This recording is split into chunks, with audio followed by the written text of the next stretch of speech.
पंजाब की 11 रुकनी निगरां काबीना ने हल्फ उठा लिया। गवर्नर बलीगुर रहमान ने हल्फ लिया। वज़रा में बिलाल अफजल, एसएम तनवीर, डॉक्टर जावेद अकरम शामिल, इब्राहिम मुराद, तमकिनत करीम, डॉक्टर जमाल नासिर, मंसूर कादिर, वहाब रियाज भी निगरां काबीना का हिस्सा।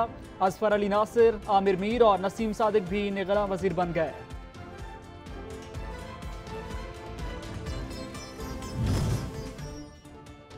पाकिस्तान और IMF के दरमियान मुज़ाकरात का शेड्यूल तय पा गया। IMF का जायजा मिशन 31 जनवरी को पाकिस्तान पहुंचेगा। पाकिस्तान को दिए गए अहदाफ का जायजा लिया जाएगा। वज़ारत खजाना ने IMF मिशन को दौराए पाकिस्तान की दरख्वास्त की थी।